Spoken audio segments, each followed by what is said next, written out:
যে কোনো কাজে হাল ছেড়ে দিলেন মানে হেরে গেলেন। জীবন মানেই উত্থান এবং পতন, আর এই উত্থান এবং পতনের লড়াইয়ে টিকে থাকতে হলে হাল ছেড়ে দিলে চলবে না। আসসালামু আলাইকুম, আমি শিল্পীস কুকিং অ্যান্ড ব্লগ থেকে সবাইকে স্বাগত জানাই। কাছে দূরে যে যেখান থেকে আমার ভিডিওটি দেখছেন, আশা করি ভালো আছেন। আলহামদুলিল্লাহ, আমরাও ভালো আছি। আরও একটি নতুন ভিডিও শেয়ার করতে যাচ্ছি আপনাদের সঙ্গে, আশা করছি আপনাদের ভালো লাগবে। আমি আজকে আমার ভিডিওটা শুরু করছি সকালবেলা আমার ব্যালকনি থেকেই। আমি যেহেতু ৮-৯ দিন বাড়িতে ছিলাম, তো বাড়ি থেকে এসে ব্যালকনির অবস্থা দেখছিলাম আরকি, গাছগুলো। কারণ রোজার ঈদে যখন বাড়ি গিয়েছিলাম, বাড়ি থেকে এসে দেখেছিলাম আমার প্রত্যেকটা গাছই মরে গেছে। আলহামদুলিল্লাহ, এবার আর সেরকম কিছু হয়নি। তবে গাছগুলো আগের থেকে কিছুটা নিস্তেজ হয়ে গেছে। ইনশাআল্লাহ আবার যত্ন নিলে হয়তো ঠিক হয়ে যাবে, এটাই আশা করছি। আমি বাড়ি যাওয়ার সময় ঘরের ভেতরে ইনডোর প্লান্টগুলো ব্যালকনিতে রেখে গেছি, যাতে আলো বাতাস পায় এবং একটু বৃষ্টি হলে বৃষ্টির পানি পায়, তাই আর কি।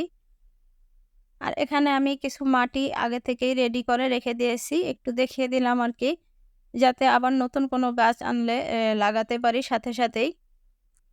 মাশাআল্লাহ, আমার এই কাঠগোলাপ গাছটা এবং জুঁই ফুল গাছটা খুব ভালো পাতা গজিয়েছে এবং জুঁই ফুলে নতুন করে আবার ফুলের কলিও ছেড়েছে। খুব সুন্দর বাগান বিলাসের আর কি ডাল বেয়ে পাতাগুলো উঠেছে জুঁই ফুল গাছের।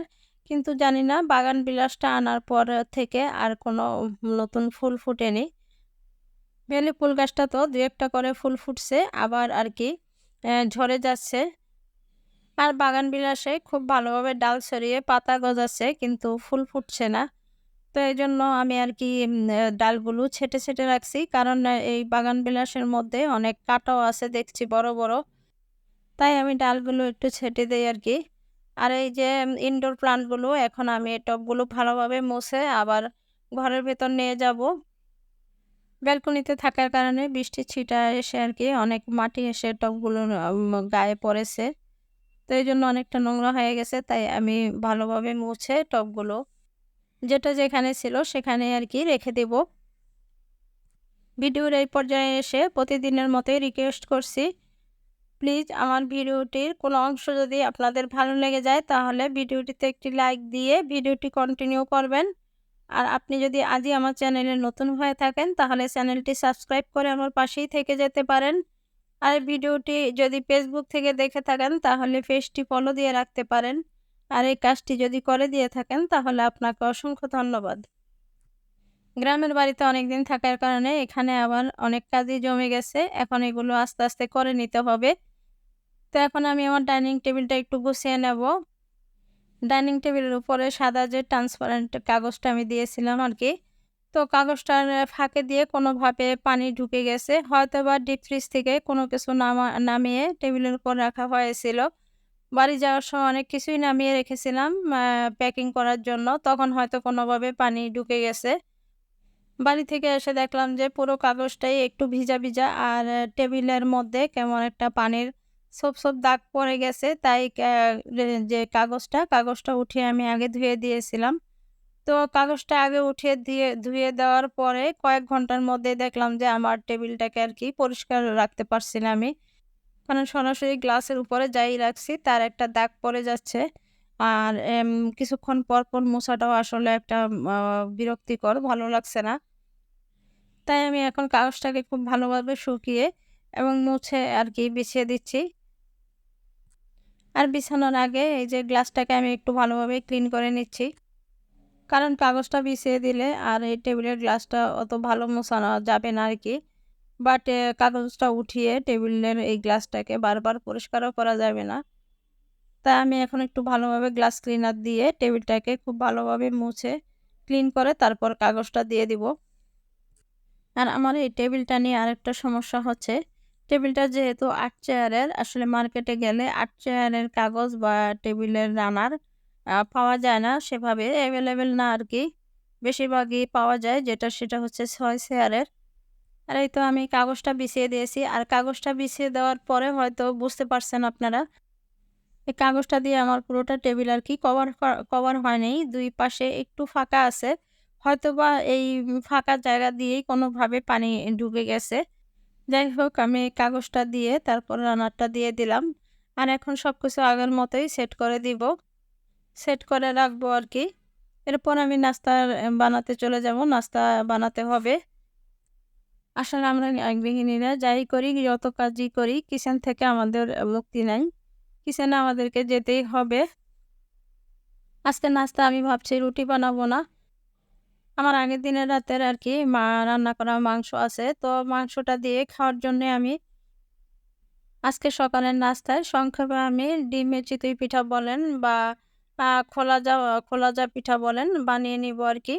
তো আমি এখানে ২ টো ডিম দিয়ে আরকি বাজারের কেনা যে চালের গুঁড়াটা, এটা চালের গুঁড়াটা আমার দোকান থেকে কেনা হয়েছিল। যেহেতু দোকানের শুকনো চালের গুঁড়া আর সকালবেলা অতটা সময়ও নাই যে গুলে রেখে দিব।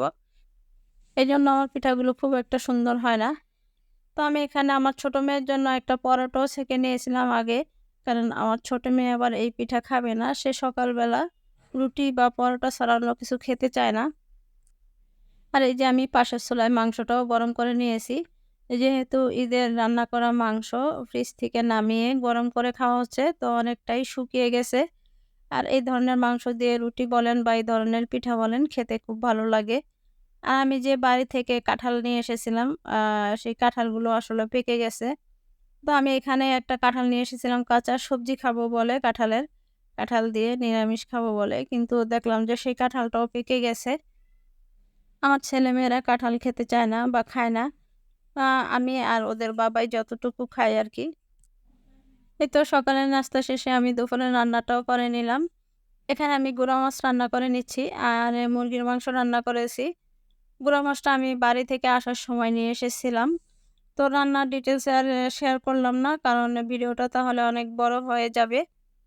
আর এই তো বিকালবেলা আমার ছেলের ফ্রেন্ডরা এসেছে বাসায়। এর আগে কখনো কোনো ফ্রেন্ড বাসায় আসেনি। আর এখন ওরা যেহেতু স্কুল থেকে কলেজে যাচ্ছে আর স্কুল লাইফের অনেক দিনের পুরনো বন্ধুত্ব একেকজন একেক দিকে চলে গেছে। তাই আরকি এই ১ম বার বাসায় আসলো। তো একটু ট্যাং বানিয়ে দিলাম। আর এখানে আমি ওদের জন্য একটু সেমাই রেডি করে নিচ্ছি। আর নুডলস দিব। এই দিয়ে ওদেরকে আরকি আপ্যায়ন করব। আসলে যখন কলেজে ক্লাস শুরু হয়ে যাবে তখন আর এভাবে কেউ কারো সাথে মিশতেও পারবে না। আর অতটা সময়ও পাবে না। যেহেতু এখন একটু ফ্রি আছে তাই ওরা আরকি বাসায় আসলো। আর একেকজন যেহেতু একেক কলেজে ভর্তি হবে, একেকজন আরেকটা কলেজে আসছে। তাই আরকি একটু দেখা করে কিছুটা সময় একসাথে কাটিয়ে গেল আরকি। এখন আমি ওদেরকে নুডলস আর সেমাইটা দিয়ে দিচ্ছি। আর আমি দেখতে, দেখতে এখন ভিডিওর একেবারে শেষ পর্যায়ে চলে এসেছি। আজকের মতো আমি এখানেই বিদায় নিচ্ছি। দেখা হবে নতুন কোনো ভিডিও নিয়ে। সে পর্যন্ত সবাই ভালো থাকবেন, সুস্থ থাকবেন। আল্লাহ হাফেজ। আসসালামু আলাইকুম।